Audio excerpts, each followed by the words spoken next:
বাংলাদেশের মধ্যে যে বিপর্যয়টা চলতেছে এর মাঝখানে সেটা ডেফিনেটলি অনেক মানুষ কষ্টে আছে। এটা যেমন একদিকে দুঃখের কথা, আবার একইভাবে এটা আমাদের জন্য খুব ভালো লাগার কথা যে পুরা জাতি যেভাবে ইউনাইটেড হয়েছে মানুষের পাশে দাঁড়ানোর জন্য, সেটা অ্যাকচুয়ালি আমার মনে হয় যে কষ্টের যা পরিমাণ তার চেয়ে মানে আনন্দটা বা আমাদের পরিতৃপ্তির জায়গাটা ওটাকে আরও ছাপায় গেছে। আলহামদুলিল্লাহ, আল্লাহ তাআলার শুকরিয়া। বিশেষ করে বাংলাদেশে রিসেন্ট যে পট পরিবর্তন হয়েছে, এই সময় আমাদের একতাবদ্ধ হওয়াটা এটা খুব জরুরি বিষয়। এবং আল্লাহ তাআলা এটাও একটা উসিলা, যে কোনো ওই যে কষ্টের সাথে স্বস্তি আছে যেরকম বলে, যে কোনো বিপর্যয়ের ভিতরে এই অপরচুনিটি থাকে। সেদিক থেকে চিন্তা করলে যে আল্লাহ তাআলা এটাও একটা উসিলা বানায় দিচ্ছেন। কারণ মানুষ ডিস্ট্রাকশনের সময় মানে কোনো কিছু ধ্বংস করার সময় একতাবদ্ধ সহজে হইতে পারে। ধরেন যে একটা বিল্ডিং ভাঙতে হবে, আর মনে করেন একটা বিল্ডিং বানাইতে হবে, 10 জন লোক মিলা বসছে কনস্ট্রাকশন দিয়ে বিল্ডিং বানাবে। এখন বলেন দেখি একতাবদ্ধ হওয়া সহজ নাকি মারামারি লাগাটা সহজ? মারামারি লাগা, ওই ভাই আমার দক্ষিণ দিকে ফ্ল্যাট আমারে দিবেন, উত্তর দিকেরটা আমারে দিবেন, একতলা আমার, আরেকজন বলে দোতলা আমার, ঝগড়া লাগবে। কিন্তু 10 জনে মিলে ঠিক করছে এই বিল্ডিংটা ভাঙতে হবে, খোলা শুরু হবে। সবাই কোটা আন্দোলন করছে, কোটা একটা নির্দিষ্ট বা এই করতে হবে সেই করতে হবে, একতাবদ্ধ হয়েছে। বাট যখন রাষ্ট্র গঠনের বিষয় আসছে তখনই স্বার্থের বিষয়, যে ভাই উনি কি পাবে, আমি কি পাবো, ওনারটা বেশি বড় হলো না আমারটা কম হইলো, এই লাভ ক্ষতির হিসেবে মানুষ তখন ডিভাইডেড হয়ে যায়। কাজে আমাদেরও এই যে এখন যেহেতু রাষ্ট্র গঠন বা পুনর্গঠনের ইস্যু চলে আসছে, আমাদের ডিভাইডেড হয়ে যাওয়াটা খুবই ন্যাচারাল, স্বাভাবিক।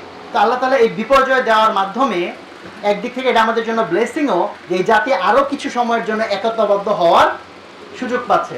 এবং একতাবদ্ধ হওয়ার এই সুযোগটা টানা বেশ কিছুদিন কন্টিনিউ করলে মানুষের একটা অভ্যাসের মতো হয়ে যায় না? তো এই জন্য আল্লাহ তাআলা চাইতেছে আমাদের অভ্যাস হোক একতাবদ্ধ হওয়ার। তো সেদিক থেকে এটা একটা পজিটিভ সাইন, আলহামদুলিল্লাহ। এবং আরেকটা যেটা খুব পজিটিভ সাইন, যে মানুষের পাশে মানুষ দাঁড়াচ্ছে, সবাই দাঁড়াচ্ছে। তার মধ্যে বাংলাদেশে আমরা জানি যে এই যে সংখ্যালঘু বলা হয়, প্রকৃত সংখ্যালঘু কিন্তু আমরা যারা দাড়ি টুপিওয়ালা তারা। তো এইটা নিয়ে আসলে কোনো সন্দেহের কিছু নাই যে আয়না ঘর থেকে কয়জন অন্য সংখ্যালঘু বের হয়েছে আর কয়জন আমরা সংখ্যালঘু বের হয়েছে। প্রত্যেক জায়গাতে মিডিয়াতে বলি, বিভিন্ন রকম কিছুতে আমাদের এটা নিয়ে একটা ভালো স্টাডি এবং একটা ডকুমেন্টেশন দরকার, যে কতভাবে এই দাড়ি টুপিওয়ালারা যে সব প্রকৃত সংখ্যালঘু, এটার একটা রিসার্চ হওয়া দরকার। তো সেই জায়গা থেকে আমাদের ধরেন এখন একটা ব্রিদিং স্পেস অ্যাটলিস্ট তৈরি হয়েছে, একটু হলেও আগের তুলনায় একটু নিঃশ্বাস নেওয়ার জায়গা তৈরি হয়েছে। এবং সেই জায়গা থেকে দেখেন যে ছোটোখাটো বিভিন্ন জনের বিভিন্ন অনুদান, বিভিন্ন কর্মকাণ্ড, এগুলো কিছু কিছু মিডিয়াতে অনেক হাইলাইটেড হয়, যেখানে আসসুন্নাহ আলহামদুলিল্লাহ যত বড় কাজের আঞ্জাম আল্লাহ তাআলা আসসুন্নাহকে দিয়ে করাচ্ছেন, যে খেদমত বাংলাদেশে বলেন যে এর সাথে কম্পারেবল কাছে ধারে আছে কেউ? তারপরে দেখা যাবে যে বিভিন্ন মিডিয়া, কাউকে একটা টপ একটা মিডিয়া তাকে যখন আসসুন্নাহ বলছি নামটাই মনে শুনে না, এরকম অবস্থা।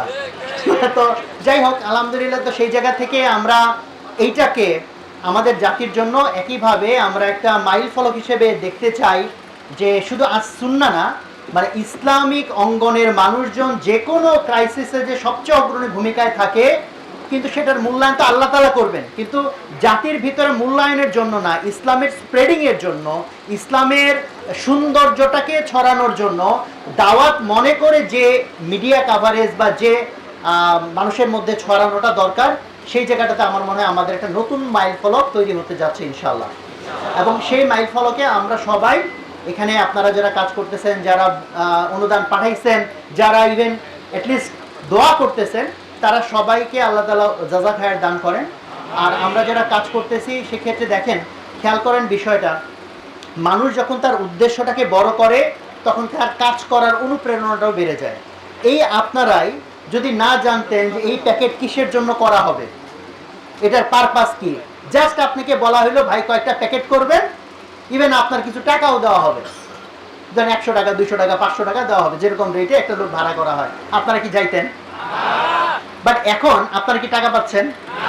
উল্টা কি নিজের পকেটে টাকা খরচ করে আসছেন না? যাতায়াত ভাড়া কি দেওয়া হয়েছে? দেওয়া হয় নাই।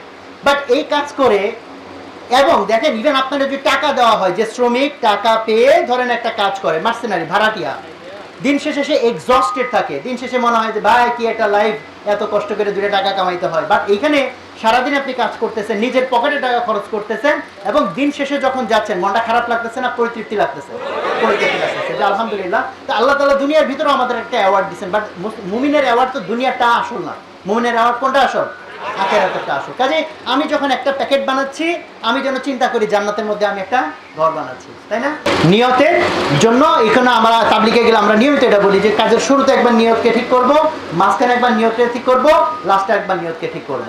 সো নিয়তের সাথে স্যাক্রিফাইস, এখানে কম্পিটিশন হওয়া উচিত কার চেয়ে কে বেশি স্যাক্রিফাইস করলো, নাকি এইটা যে ভাই হে তো কাজ করে না আমি কেন কাজ করব। আমরা তো ভাড়াটি হিসেবে আসি নাই, আমি আল্লাহ তাআলা খুশির জন্য আসছি। তাহলে আমার কম্পিটিশন হবে যে আল্লাহ তাআলা তাকওয়ার বিষয়ে কম্পিটিশন করতে বলছেন, ফলে আমার কম্পিটিশন হবে যে আরেক ভাই যদি যতটুকু শ্রম দিয়ে থাকে, যতটুকু কষ্ট মুজাহিদা করে থাকে, আমি তার চেয়ে ইনশাআল্লাহ বেশি করব। ঠিক আছে না ভাই? এই জন্য আমরা নিয়তটাকে সহি করব, বারবার নিয়তটাকে নিজেকে শুধরায় নিব, এবং আমি আমার স্যাক্রিফাইসের জায়গা থেকে ফার্স্ট হওয়ার চেষ্টা করব, যাতে আল্লাহকে ভীতির জায়গা থেকে আমি যেন টপ ক্লাস A+ লেভেলে থাকতে পারি।